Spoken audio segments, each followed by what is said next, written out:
Hello friends, എല്ലാവർക്കും പുതിയൊരു വീഡിയോയിലേക്ക് സ്വാഗതം. ഇന്നത്തെ കഥയിൽ മുത്തശ്ശിയെ വരുണിന്റെ കൊച്ചച്ഛൻ സമാധാനിപ്പിക്കുകയാണ്.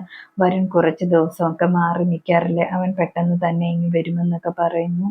കൽപ്പന ഇപ്പോൾ പറയുന്നുണ്ട്, എന്തായാലും നമുക്ക് ഒരുപാട് സ്വാധീനമുള്ള പോലീസുകാരൊക്കെയല്ലേ, അവരെയൊക്കെ ഒന്ന് വിളിച്ചിട്ട് പറയാനെന്നൊക്കെ പറയുന്നു. കൊച്ചച്ഛൻ അപ്പോൾ പറയുന്നുണ്ട്, എന്തായാലും ഞാനൊന്ന് വിളിക്കാമെന്ന് പറഞ്ഞിട്ട് അവിടെ നിന്ന് മാറുന്നുണ്ട്. കൊച്ചച്ഛൻ ഉടനെ തന്നെ മകൻ ഗൗതമിനെ വിളിക്കുകയാണ്. ഗൗതമിനോട് പറയുന്നുണ്ട്, ഇവിടുത്തെ സിറ്റുവേഷനൊക്കെ മോശമാണ്, അവിടെ ചേട്ടന്റെ കാര്യം എന്തായി, എങ്ങനെയെങ്കിലും അയാളെ കൊല്ലാൻ ശ്രമിക്കണമെന്നൊക്കെ പറയുന്നു.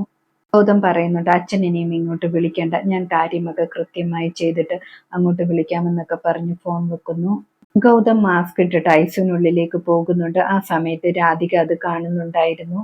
ഗൗതം ഐസിയുനുള്ളിൽ കയറിയതിന് ശേഷം പില്ലോ വെച്ചിട്ട് വരുണിന്റെ അച്ഛനെ ശ്വാസം മുട്ടിച്ച് കൊല്ലാൻ ശ്രമിക്കുകയാണ്. പെട്ടെന്ന് അവിടേക്ക് രാധിക വരുന്നുണ്ട്. രാധികയാണെങ്കിൽ ഗൗതമിനെ തടയുന്നുണ്ട്. രാധിക ബഹളവും വെക്കുന്നുണ്ട്. ആ സമയത്ത് ഗൗതം അവിടെ നിന്ന് ഓടി രക്ഷപ്പെടുന്നു.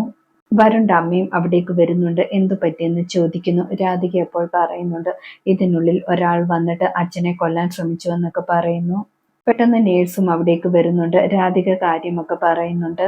നേഴ്സ് അപ്പോൾ പറയുന്നുണ്ട്, ഇതിനുള്ളിൽ ആര് വരാനാണ്, എന്തായാലും CCTV ഒക്കെ ഒന്ന് നോക്കാമെന്നൊക്കെ പറയുന്നു.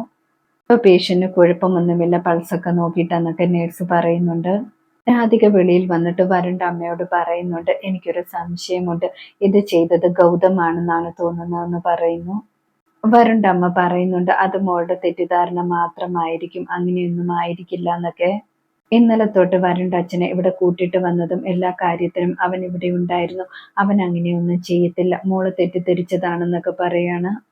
രണ്ടുപേരും സംസാരിച്ചുകൊണ്ടിരിക്കുന്ന സമയത്ത് ഡ്രൈവർ അവിടേക്ക് വരുന്നുണ്ട്. ഡ്രൈവറിനോട് വരുണിന്റെ അമ്മ ചോദിക്കുന്നുണ്ട്, വരുണിനെ കണ്ടോ എന്നൊക്കെ. ഡ്രൈവർ എല്ലാ കാര്യങ്ങളും തുറന്നു പറയുകയാണ്. ബീച്ചിന്റെ അടുത്ത് പോയിട്ട് വരുണിനെ കാണാതായ കാര്യമൊക്കെ പറയുന്നു. വരുണിന്റെ അമ്മയ്ക്ക് ഇപ്പോൾ ടെൻഷൻ ആകുന്നുണ്ട്. അച്ഛൻ എഴുന്നേറ്റ് കഴിഞ്ഞാൽ ഞാൻ എന്തു പറയുമെന്നൊക്കെ പറഞ്ഞിട്ട്.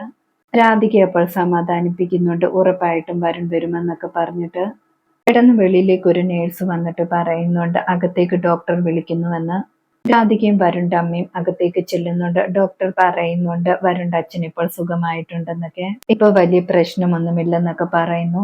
വരുണിന്റെ അമ്മ കരയുന്നുണ്ട്. ആ സമയത്ത് വരുണിന്റെ അച്ഛൻ സമാധാനിപ്പിക്കുന്നുണ്ട്, താൻ ഇങ്ങനെ കരഞ്ഞാലോ എന്നൊക്കെ പറഞ്ഞിട്ട്. രാധികയോട് ചോദിക്കുന്നുണ്ട്, മോൾ എപ്പോൾ വന്നെന്നൊക്കെ. രാധിക എങ്ങനെയാണ് വന്നതെന്നൊക്കെ പറയുന്നുണ്ട്. വരുണിന്റെ അച്ഛൻ പറയുന്നുണ്ട്, എനിക്ക് വരുണിനെ ഒന്ന് കാണണം, എനിക്ക് അവനോട് സംസാരിക്കണമെന്നൊക്കെ പറയുന്നു.